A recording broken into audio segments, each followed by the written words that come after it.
اگر منکرین ختم نبوت کی پشت پر کوئی عالمی طاقتیں کھڑی ہیں یا کوئی منافق کھڑا ہے تو وہ یہ سن لے کہ ہماری پشت پر جنگ یمامہ کے صحابہ کی مدد کھڑی. ہاں جی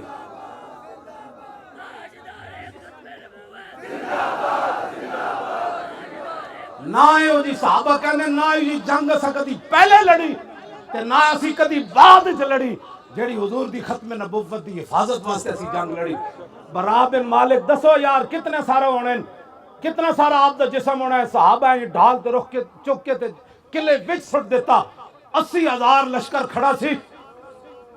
حضرت ابو دجانہ ٹوٹی ہوئی ٹانگنا جفا متوجہ ہوئے نا حضرت برا وال بھائی کہ انہوں نے رستے جی ماریے. حضرت ابو دجانہ دوسری طرفوں چڑھ گئے. دوویں صحابہ نے 80,000 دے لشکر میں چھاڑ مار دیتی. یہ غازی یہ تیرے پراسرار بندے جنہیں تو نے بخشا ہے ذوق خدائی. دو نیم ان کی ٹھوکر سے سہارا دریا سمٹ کر پہاڑ ان کی ہیبت سے رائی. کمال ہے 2 صحابہ 80,000 نہ لڑ دے جناب دروازہ قلعے دا کھول دیتا. اس حساب نہ نعرہ لاؤ شیرو جنہ دی میں گل کر رہا.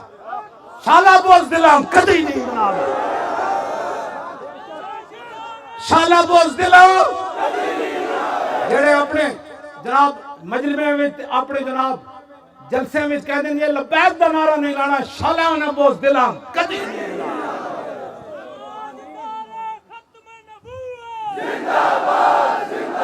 اور زندہ باد شیرو زور لاؤ.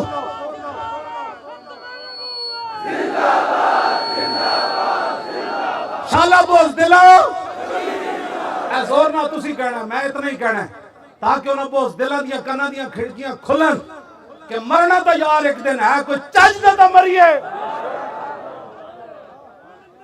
رسول اللہ قبر چیتنا فرمانو بوز دلہ میری ختم نبوت بھی نہ کھڑا ہو سکے. کل حوض کوثر تے حضور فرما دینو میری عزت واسطے تو کتھے سی تے کی کہے گا میں بوز دل سی. آج لے ان کی پناہ کون دیتا ہے دینے کو منہ چاہیے. میں پڑھیا رسول اللہ دا اپنا ذاتی مقام دوویں جہانہ دے والی ہون جنہ دے صدقے ساری دنیا میں انسانیت ملی سب کچھ ملیا. حضور دا اپنا مقام مبارک ام المومنین فرماندیاں نے اتنا ہی اچھا سی ساڑھا ہاتھ لگ جاندے. تسی جنہ تے ناز کر دے ہو گلہ ناز آڑیاں نہیں. ناز آڑی ایک کو گل ہے وہ حضور دی غلامی ہے. اے میں گل نہیں کر رہا. حضرت حسان تہاڈی تے ساڈی ترجمانی کر گئے. حضرت حسان جان دے سن قیامت تک لوگا کہنا ہے ساڈے کو کوٹھی وڈی. حضرت حسان حضور دے سامنے چڑھ کے گل کی تھی. آپ نو پتہ سی قیامت تک لوگا پیسے دے مان کرنا ہے لوگا اپنی برادریاں دے مان کرنا ہے لوگا اپنے عہدے دے حکومت دے مان کرنا ہے. آپ نے فرمایا یکفی بنا علی من غیرنا حب النبی محمد ایانا. فرمایا دنیا والے کن ہون بھی کھول کے سن لو تے قیامت تک سن لو. ہمارے لیے ساری دنیا پر یہی وقار عزت آبرو کافی ہے کہ ہمارے دلوں میں حضور کی محبت موجود ہے.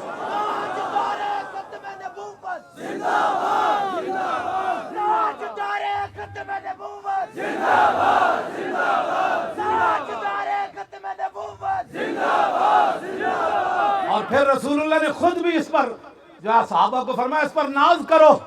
غزوہ حنین کے موقع پر نبی علیہ السلام نے 100 اونٹ 1000 بکریاں دی سونے چاندی دیے. انصار کو حضور نے کچھ نہیں دیا. کچھ نوجوان انصاروں نے بات کر دی انصاریوں نے کہ جی اسلام کو جان دینے کی باری آئی تو ہم نے دی مال ہم نے دیا وطن ہم نے دیا. اور جب پیسے کی باری آئی انہوں نے ہمارے لیے یہ سوال کیا تھا تاکہ یہ بات کھل جائے. یہ انہوں نے ہمارے لیے بات کی تھی تاکہ قیامت تک حضور کی امتیوں کو پتہ چلے بھئی ناز والی چیز کیا ہے. اور حضور نے اس پر مہر بھی لگائی. جب مال حضور عطا فرمانے لگے تو ہمیں تو کچھ نہ ملا. حضور نے سارے انصار کو جمع کیا فرمایا تم نے یہ بات کی. تو جو بزرگ صحابہ تھے بوڑھے انہوں نے کہا جی یہ جوانوں نے کیا جذبات میں آ کر. حضور نے فرمایا ٹھیک کی انہوں نے بات. سنو اما تردون ان یذهب الناس بالشاة والبعیر وتذهبون بالنبی الی رحالکم. فرماؤ میرے غلاموں جب شامی دنیا جائے کہ گھر والے پوچھن کی لے آئے ہو. کوئی کہے اٹھ لے آیا کوئی کہے بکری لے آیا کوئی کہے سونا لے آیا کوئی کہے چاندی لے آیا. جب تسی واپس جاؤ تو آڑے گھر والے پوچھن تسی کیا لے کی لے آئے ہو کہ تسی کہو اسی اللہ دا نبی لے کے آیا ہو. سمجھ آئی بات؟ ہمیں اسی پر ناز ہے. تو آیا نہ درتے کیوں بد نصیبہ,